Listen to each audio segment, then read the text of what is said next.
belum bisa Oh iya masuk. iya iya.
Assalamualaikum warahmatullahi wabarakatuh. Saya dan Alfia Ayu Nurhayati dari kelompok 19 akan mempresentasikan materi hukum adat dengan tema keberadaan hukum adat dalam hukum nasional dan dalam jurisprudensi. Yang pertama akan dimulai oleh Ayun.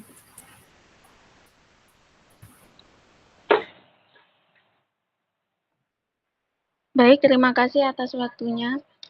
Selanjutnya saya akan menjelaskan tentang peran dan keberadaan hukum adat dalam hukum nasional. Eksistensi hukum adat dan masyarakat adat berlaku berdasarkan Pasal 2 Aturan Peralihan UUD 1945. Sutanyo Wicoksobroto berpendapat bahwa berdasarkan pasal tersebut yang menasionalkan dan dengan demikian juga meneruskan berlakunya seluruh hukum perundang-undangan kolonial yang bersemangatkan unifikasi telah pula menjadikan hukum adat yang bersemangatkan pluralisasi itu banyak diperhatikan. Lalu dalam pasal 18B ayat 2 Amandemen UUD 1945 menyebutkan negara mengakui dan menghormati kesatuan serta hak-hak tradisionalnya sepanjang masih hidup dan sesuai dengan perkembangan masyarakat dan prinsip Negara Kesatuan Republik Indonesia yang diatur dalam. Menurut pasal ini, hukum adat yang diakui adalah hukum adat yang masih nyata-nyata hidup, jelas materi dan lingkup masyarakat adatnya. Lalu selanjutnya adapun corak nilai-nilai budaya hukum adat yang pada dasarnya dapat dijadikan pedoman bagi pembentukan dan pelaksanaan hukum nasional terdapat pada nilai-nilai hukum adat yaitu sebagai berikut. Yang pertama yaitu tradisional.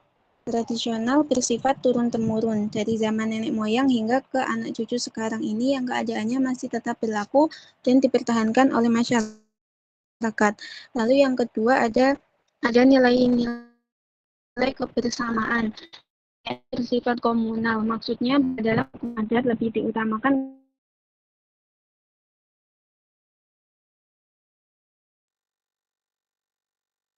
bersama daripada kopi selanjutnya.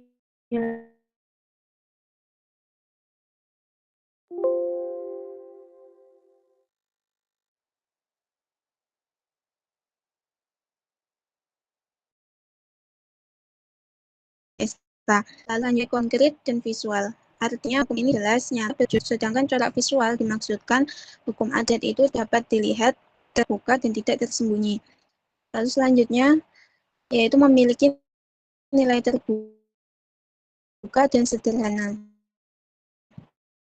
Hukum adat itu di mana unsur yang datangnya dari luar kesultanan dan jiwa hukum sendiri. Lalu selanjutnya ada nilai musyawarah dan mufakat. Hukum adat pada hakikatnya mengutamakan dekat harga dan hubungan ataupun pekerjaan dan diutamakan jalan penyelesaiannya secara rukun dan damai dengan musyawarah dan mufakat. Dengan pertikaian itu langsung dibawa atau disampaikan kepada negara.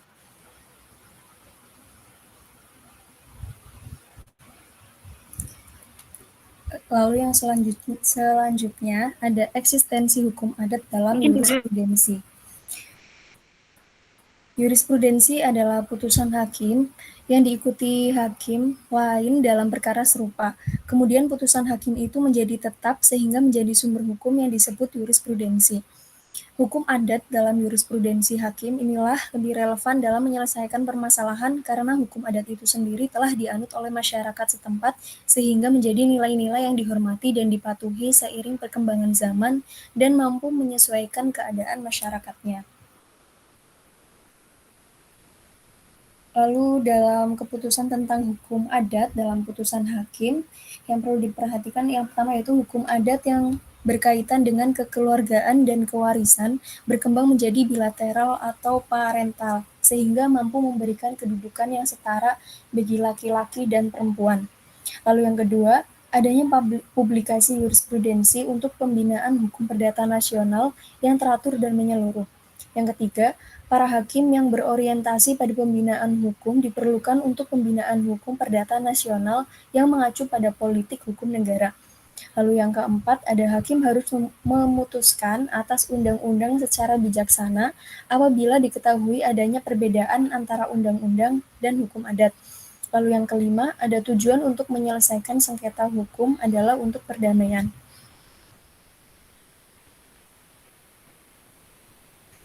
Baik, sekian dari kelompok 19. Apabila ada yang ingin ditanyakan atau disanggah, dipersilahkan.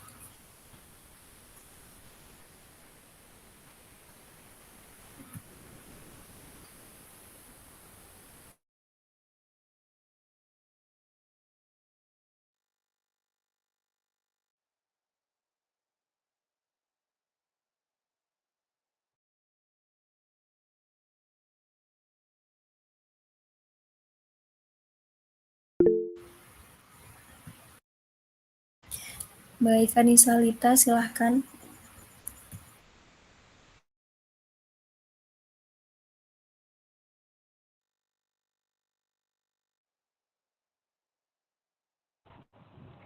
Baik, saya Anissa Lita, NIM 08 ingin bertanya.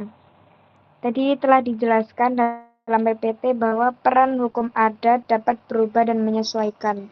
Lalu bagaimana masyarakat dapat mengikuti suatu hukum jika sifatnya selalu berubah mengikuti perkembangan zaman?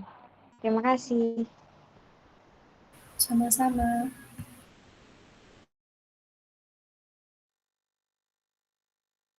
Apakah ada yang ingin bertanya lagi? Dipersilahkan.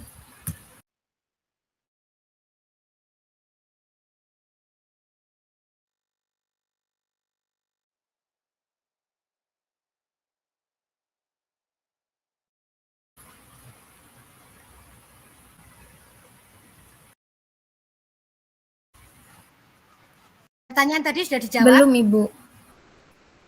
Iya. Sambil menunggu temannya menjawab, barangkali bisa dipresentasikan berikutnya, Dik. Baik, Ibu. Ya. Kalau ada pertanyaan bisa ditulis di kolom chat ya.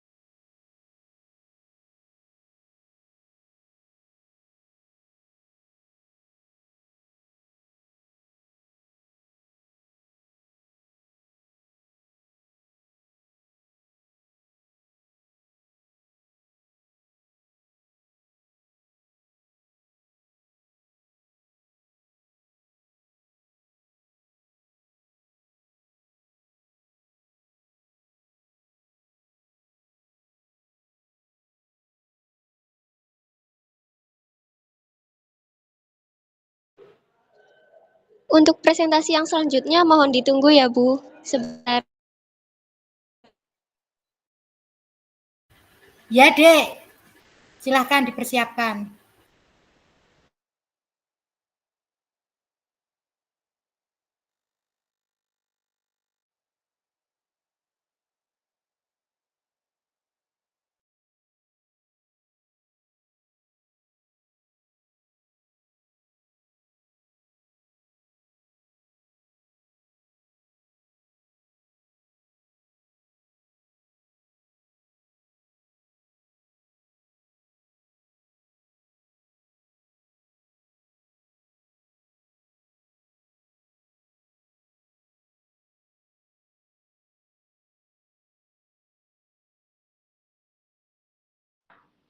Baik, Assalamualaikum warahmatullahi wabarakatuh. Kami dari kelompok 20 dengan judul makalah Kedudukan dan Peranan Hukum Adat dalam Badan Peradilan, yaitu Jurisprudensi, akan memaparkan materi yang kami sampaikan pada hari ini. Next. Untuk materi yang pertama yaitu tentang jurisprudensi hukum adat. Dalam bahasa Latin, istilah jurisprudensi berasal dari kata jurisprudentia, yang artinya yaitu pengetahuan ilmu hukum. Dalam bahasa Belanda, jurisprudensi dikenal dengan istilah teknis peradilan, yaitu dengan kata jurisprudentie. Selanjutnya, istilah dalam bahasa Perancis dikenal atau dipahami sebagai jurisprudensi, yaitu peradilan tetap atau hukum peradilan. Berikut di bawah ini terdapat berbagai istilah atau pengertian jurisprudensi yang dikemukakan oleh beberapa pakar ahli hukum, yaitu sebagai berikut. Yang pertama, pendapat dari Kansil. Ia berpendapat bahwa jurisprudensi merupakan keputusan hakim terdahulu mengenai masalah atau perkara yang sama, yang sering diikuti dan dijadikan dasar keputusan oleh para hakim. Yang kedua, Sudikno Mertokusumo mengemukakan bahwa jurisprudensi yaitu untuk penerapan hukum secara konkret.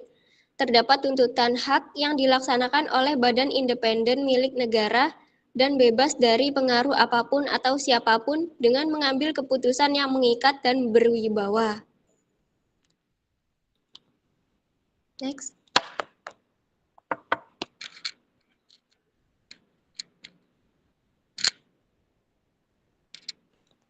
Yang kedua yaitu sejarah dan pengakuan hukum adat dalam konteks badan peradilan dan jurisprudensi. Hukum adat memiliki akar yang dalam sejarah masyarakat dan seringkali berkembang organik dari tradisi dan kebiasaan yang diwariskan dari generasi ke generasi.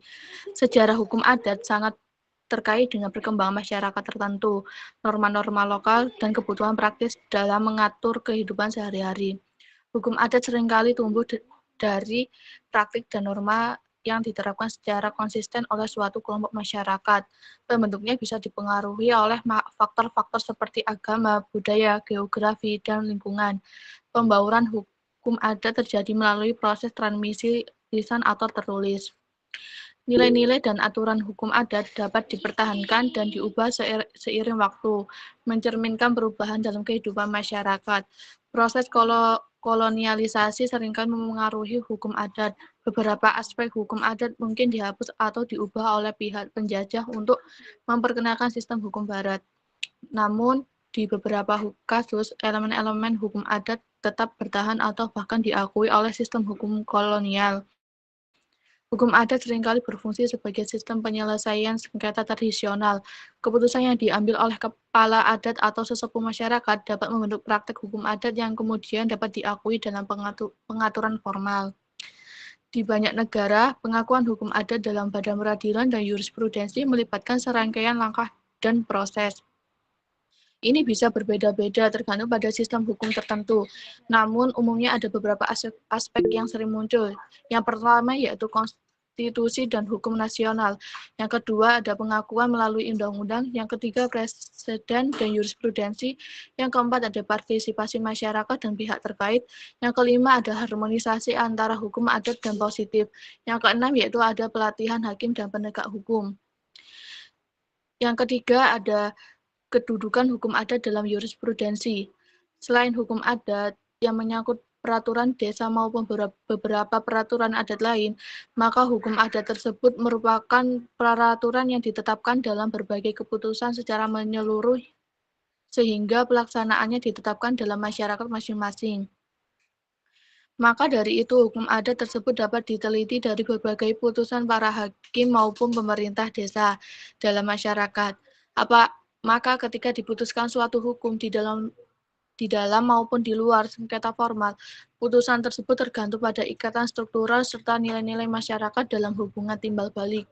Dalam pendapat Sudikno Mertokusumo bahwa jurisprudensi merupakan pelaksanaan hukum dalam hal konkret terjadi tuntutan hak yang dijalankan oleh sebuah badan mandiri dan diadakan oleh negara dan bebas dari pengaruh dengan cara memberi suatu putusan mengikat serta beribawa atau dapat dikatakan sebagai ajaran hukum maupun doktrin dalam putusan. Dengan adanya jurisprudensi, hukum adat telah memiliki nilai hukum. Hal ini dikarenakan kaidah adat mendapatkan sanksi hukum yang digunakan dalam pengadilan. Dalam keputusan tentang hukum adat, dalam putusan hakim disebutkan yang pertama yaitu hukum adat yang menyangkut kekeluargaan dan kewarisan dikembangkan menjadi bersifat bilateral atau parental sehingga mampu memberi kedudukan yang setara antara pria maupun wanita. Yang kedua yaitu adanya publikasi jurisprudensi untuk pembinaan hukum perdata nasional yang teratur dan menyeluruh. Yang ketiga yaitu para hakim yang berorientasi pada pembinaan hukum diperlukan demi pembinaan hukum perdata nasional mengacu pada politik hukum negara. Yang keempat yaitu apabila diketahui adanya perbedaan antara undang-undang dan hukum adat, maka hakim harus memutuskan atas undang-undang secara bijaksana. Yang kelima yaitu tujuan untuk menyelesaikan sengketa hukum adalah untuk perdamaian.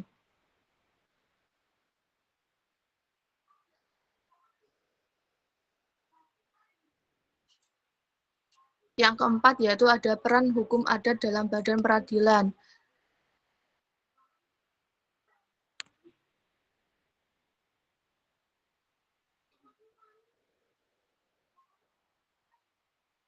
Peranan hukum adat dalam badan peradilan atau jurisprudensi menciptakan sebuah kerangka kerja hukum yang inklusif, mencerminkan keberagaman masyarakat dan memberi pengakuan terhadap norma-norma lokal. Hal ini menjadi penting karena hukum adat tidak hanya mencakup aturan-aturan dan praktik-praktik hukum tradisional, tetapi juga merupakan suatu ekspresi dari identitas budaya dan sejarah masyarakat tertentu. Yang pertama yaitu peranan hukum adat dalam jurisprudensi mencerminkan upaya untuk memahami dan menghormati keanekaragaman budaya dan norma-norma lokal. Setiap masyarakat memiliki cara unik dalam mengatur kehidupan mereka, dan hukum adat menjadi representasi konkret dari nilai-nilai dan tradisi yang terwariskan dari generasi ke generasi. Dengan mengakui hukum adat, badan peradilan menciptakan ruang bagi interpretasi yang lebih luas tentang keadilan mempertimbangkan konteks sosial dan budaya. Selanjutnya yaitu badan peradilan melalui jurisprudensinya menciptakan presiden yang memandui penyelesaian sengketa dan pengambilan keputusan di tingkat lokal. Kasus-kasus yang melibatkan hukum adat membentuk dasar bagi peraturan hukum yang dapat dijadikan panduan dalam penyelesaian sengketa yang melibatkan masyarakat adat. Ini memastikan bahwa keputusan badan peradilan tidak hanya mencerminkan hukum positif nasional, tetapi juga mempertimbangkan nilai-nilai dan norma-norma hukum adat. Selanjutnya yaitu akan dilanjutkan oleh Mbak Balkis. Baik, untuk materi yang selanjutnya yaitu prospek masa depan hukum adat dalam badan peradilan dan jurisprudensi. Prospek masa depan peran hukum adat dalam badan peradilan dan jurisprudensi menjanjikan evolusi yang signifikan, mencakup integrasi lebih mendalam, pengakuan global, dan pengembangan jurisprudensi yang bersifat progresif. Pertama, terdapat prospek yang cerah untuk integrasi lebih lanjut antara hukum adat dan badan peradilan. Peningkatan pemahaman terhadap nilai-nilai budaya dan tradisi lokal dapat mengarah pada pendekatan hukum yang lebih sensitif terhadap realitas masyarakat adat. Badan peradilan dapat berperan sebagai mediator untuk mengintegrasikan hukum adat dengan hukum positif nasional, menciptakan harmoni dalam sistem hukum yang menghormati keanekaragaman dan keadilan. Selanjutnya, prospek masa depan melibatkan peningkatan partisipasi masyarakat dalam proses hukum. Badan peradilan dapat memainkan peran penting dalam membuka pintu untuk partisipasi langsung masyarakat adat dalam penyelesaian sengketa dan pembentukan keputusan hukum. Ini akan memberikan legitimasi yang lebih besar pada keputusan peradilan dan memastikan bahwa solusi yang dihasilkan mencerminkan aspirasi dan kebutuhan masyarakat adat. Terakhir, peningkatan kesadaran masyarakat tentang hak-hak hukum adat akan menjadi faktor kunci dalam prospek masa depan ini. Badan peradilan dapat berkolaborasi dengan berbagai pihak, termasuk lembaga pendidikan dan organisasi masyarakat sipil, untuk meningkatkan pemahaman dan kesadaran tentang hukum adat. Kampanye edukasi, seminar, dan kegiatan publik lainnya dapat membantu mengarahkan perhatian masyarakat pada pentingnya pengakuan dan perlindungan hukum adat. Secara keseluruhan, masa depan peran hukum adat dalam badan peradilan dan jurisprudensi menjanjikan kerangka kerja hukum yang lebih inklusif, adil, dan sesuai dengan nilai-nilai lokal. Evolusi ini akan memberikan kontribusi positif dalam mengatasi tantangan dan konflik yang terkait dengan integrasi hukum adat dalam sistem peradilan. Dengan terus memajukan pengakuan, partisipasi, dan pengembangan hukum adat, Badan Peradilan dapat menjadikan agen perubahan yang positif dalam menciptakan keadilan hukum yang holistik dan berkelanjutan. Sekian dari presentasi kelompok 20. Bila ada pertanyaan, kami persilahkan.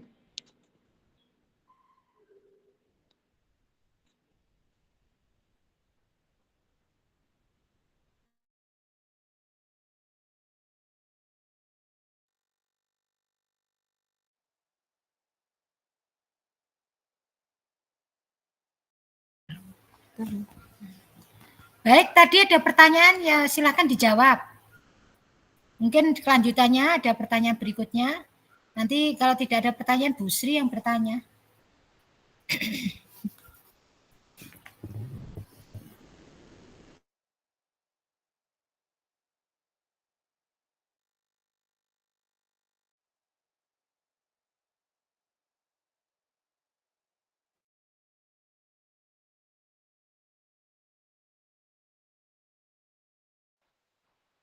Baik, Ibu izin menjawab. Kami dari kelompok 19. Tadi Mbak Anissa bertanya bagaimana masyarakat dapat mengikuti suatu hukum jika hukum itu dapat berubah dan menyesuaikan perkembangan zaman. Nah, sebuah aturan hukum itu harus selalu berkembang agar hukum itu tidak berada dalam suatu kevakuman, maka harus senantiasa disesuaikan dengan perkembangan masyarakat. Mengingat pula masalah sosial yang terjadi pun juga banyak yang berkembang, maka hukum juga harus relevan terhadap masalah sosial yang terjadi dalam masyarakat. Lalu, apa yang harus dilakukan masyarakat untuk menyesuaikan perkembangan zaman dengan hukum yang berubah, yaitu mungkin dengan mengambil langkah-langkah sebagai berikut. Yang pertama yaitu pendidikan hukum. Nah, masyarakat perlu diberikan pemahaman yang baik mengenai hukum dan perubahan-perubahan yang terjadi. Lalu yang kedua ada kesadaran hukum. Nah, masyarakat perlu memiliki kesadaran hukum yang tinggi agar dapat memahami dan mengikuti perubahan-perubahan hukum yang terjadi seiring perkembangan zaman. Lalu yang ketiga, ikut berpartisipasi dalam pembuatan hukum. Masyarakat dapat berpartisipasi dalam proses pembuatan hukum yang lebih responsif terhadap perkembangan zaman. Dengan demikian, hukum yang dihasilkan akan lebih mewakili kebutuhan dan nilai-nilai masyarakat. Bagaimana, Mbak Anissa? Baik, terima kasih. Lalu selanjutnya pertanyaan dari Mas Tony, bagaimana interaksi antara hukum adat dengan hukum nasional dalam mengatur hak dan kewajiban masyarakat?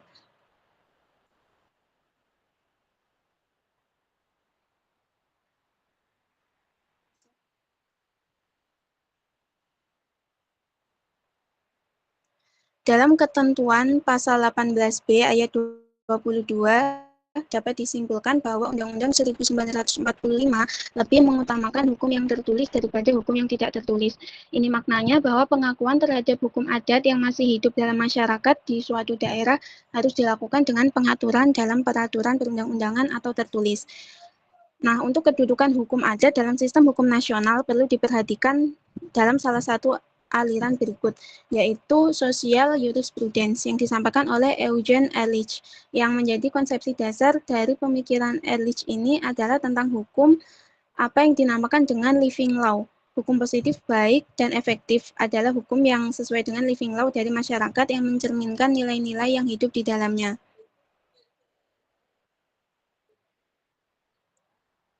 Mungkin sekian jawaban dari kelompok kami. Apabila teman-teman ada yang memberi pendapat atau sanggahan, silakan.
Sudah, sudah cukup? Sudah, Bu.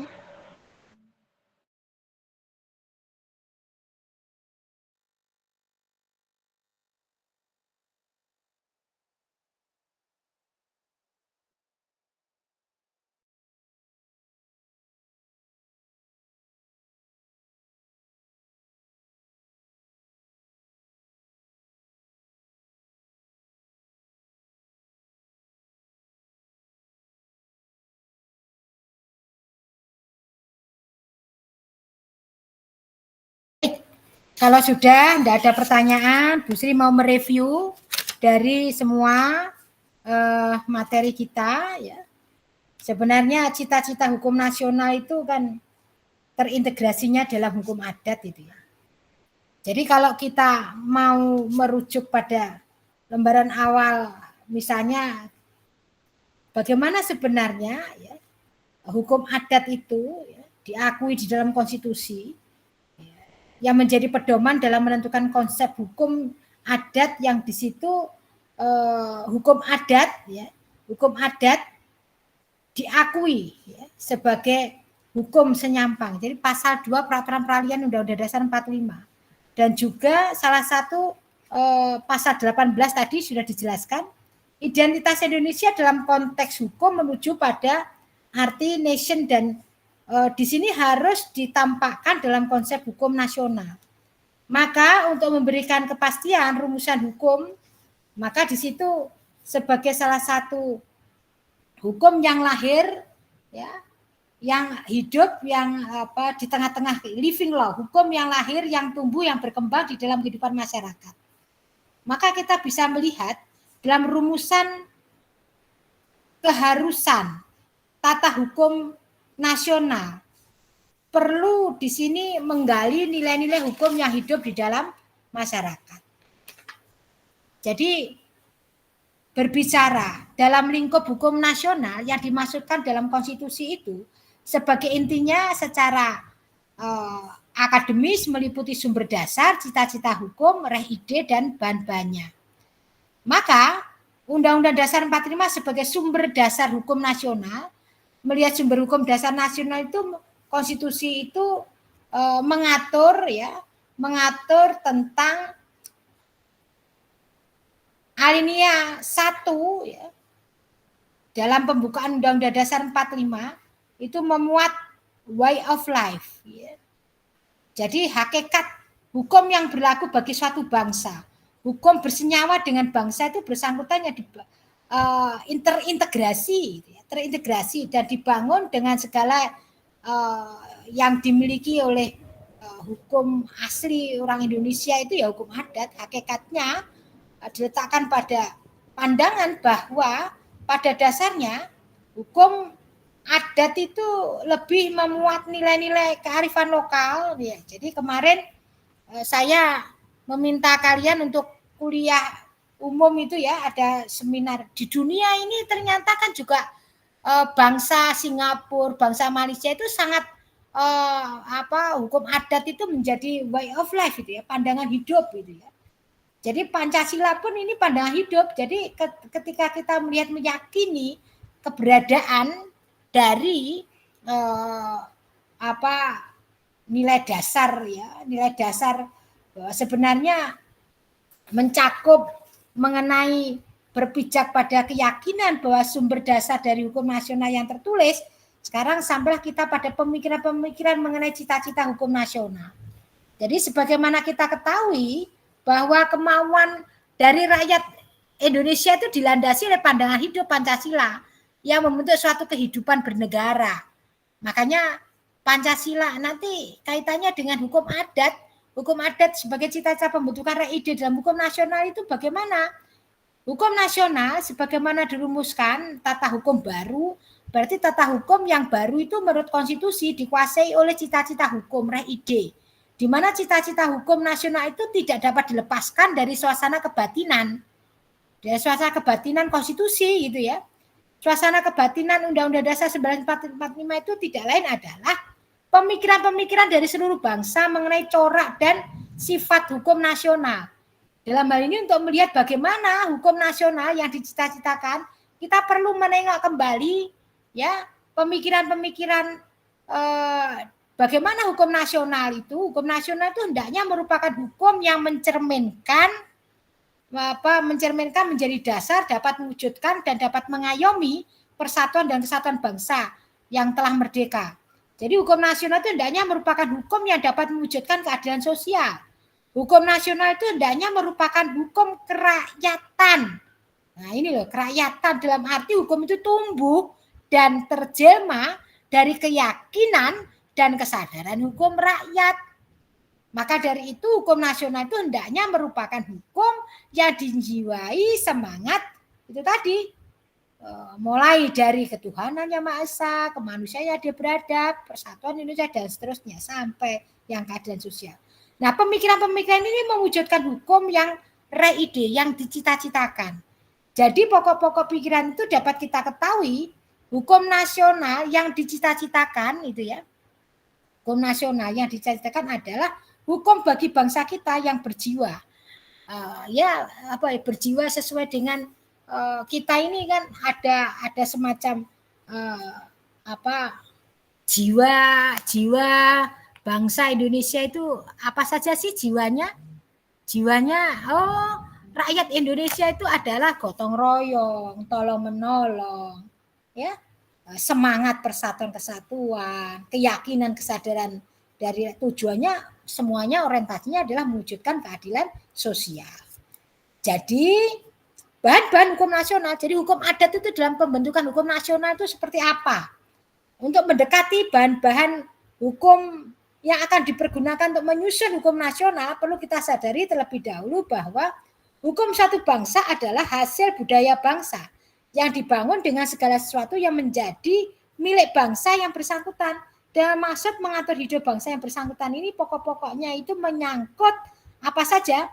Membangun hukum itu kan lingkungan hidup bangsa, cita rasa dan akal budi budaya. Ini kan hukum adat ya, bahasa bangsa.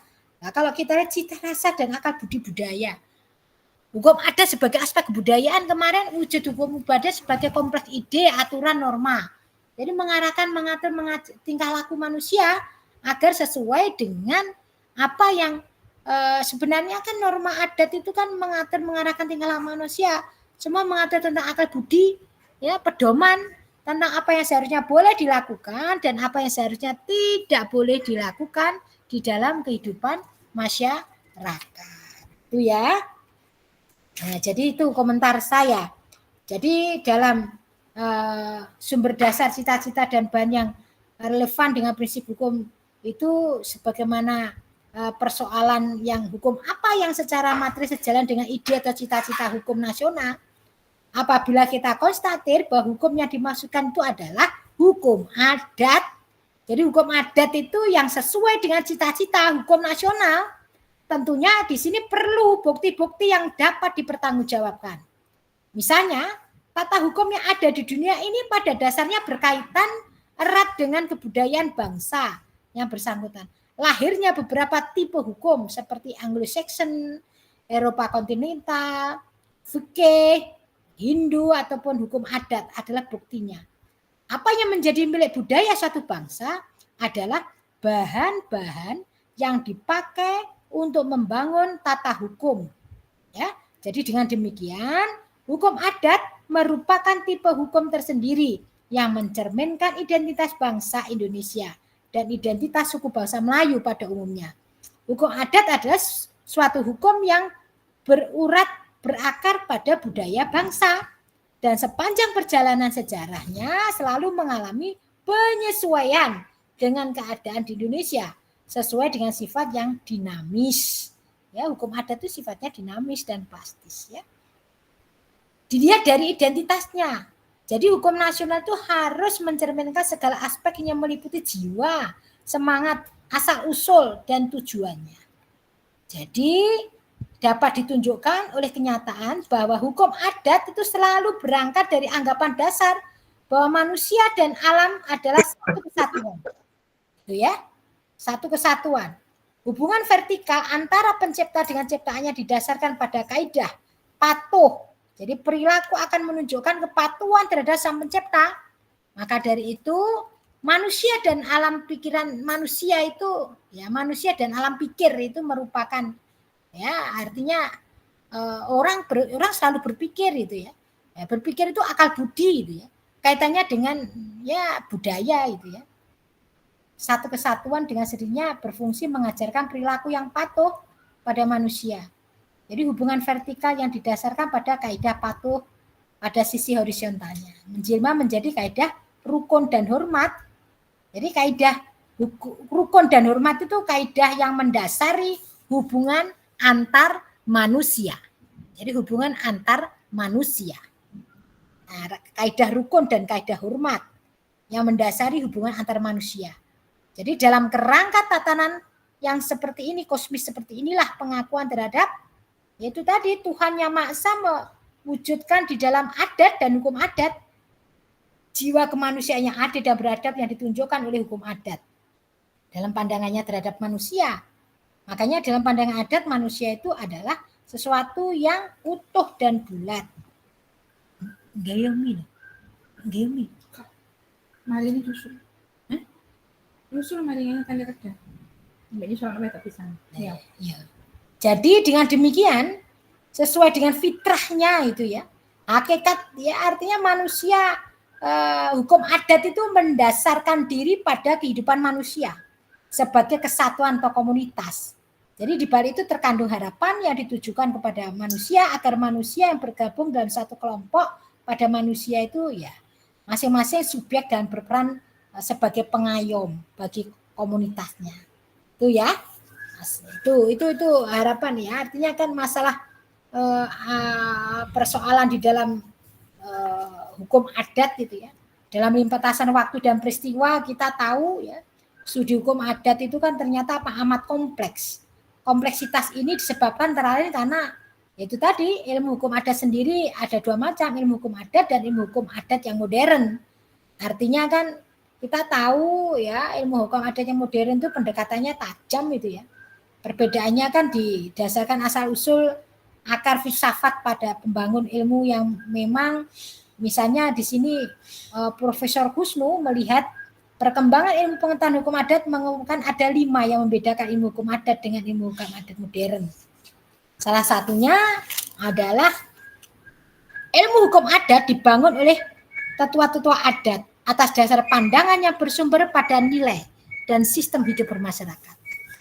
Sedangkan ilmu hukum adat yang modern dibangun oleh sarjana barat atas dasar pandangan barat mengenai filsafat ilmu dan filsafat hukum.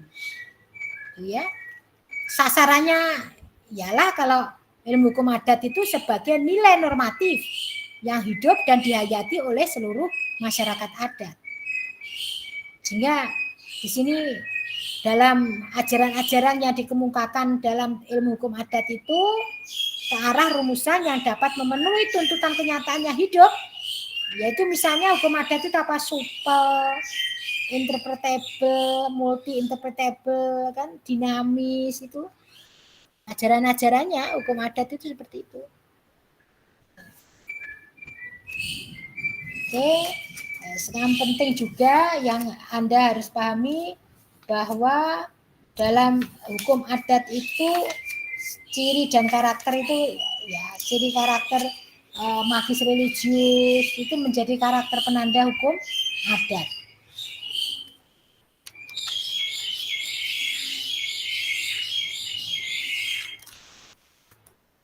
Ada pertanyaan?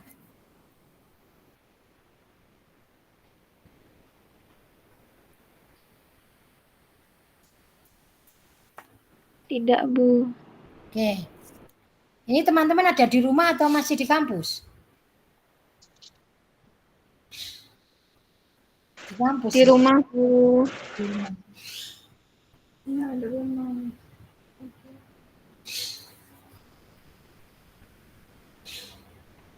Ibu untuk UAS-nya bagaimana, nggih? UAS-nya ya ini yang dipresentasikan jadi jurnal selesai sudah. Berarti dikumpulkan pertemuan depannya lagi, nggih? Kan minggu depan itu masih minggu tenang. Ya, 2 minggu lagi ya. Dijadikan satu ya, Mbak. Gimana Jadi, maksudnya, Bu? Maksudnya satu kelas itu jadi satu, jangan sendiri-sendiri. Oh. Nanti Bu Sri pusing. Nggih. Soft file dan hard file. Ya. Soft file dan hard file. Itu masing-masing kelompok, Bu, yang membuat. Iyalah. Maksudnya kan satu kelas itu jadi satu gitu loh. Jarang mengumpulkan saya sendiri-sendiri, enggak mau saya. Iya. Nanti enggak Bu Sri yang pusing kan. Bu Sri ngajar itu ada banyak kelas kan? Iya. Ya. Jadi satu ya. Nggih. Berarti ada hard file-nya juga nanti saya kumpulkan ke jenengan begitu. Ya, betul Mbak Habibah. Nggih. Sama software-nya ya. Urunan flash di satu itu loh, Dek. Jadikan satu ya. Nggih, siap. Wes ya, sudah tidak ada pertanyaan lagi? Tidak ada, Bu. Oke, terima kasih sampai di sini pertemuan kita. Bu Sri sebenarnya agak sakit, tapi kalau ngajar ya sehat kembali. Makanya ini enggak Bu Sri di rumah ini. Terima kasih ya. Saya akhiri. Assalamualaikum warahmatullahi wabarakatuh. Waalaikumsalam warahmatullahi wabarakatuh. Kemarin ada yang ikut seminar ya, Dek? Ada, Bu. Sudah ngisi, dapat sertifikat? Sudah. Belum.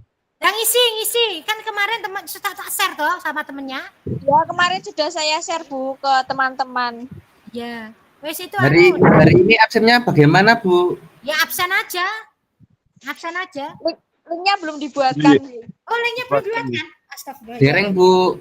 Oke. Ya tak kirim. Nggih, matur suwun, Bu. Ya. Makasih ya. Sampai Ya, Bu. Sama. kita menjadi ilmu yang bermanfaat. Amin. Amin. Wis, semangat belajar ya. Nggih, Bu. Ya, Bu. Cepat sembuh, Bu. Ya, makasih. Panas, Iya, Bu. oke, cuma batuk pilek ini. Oke.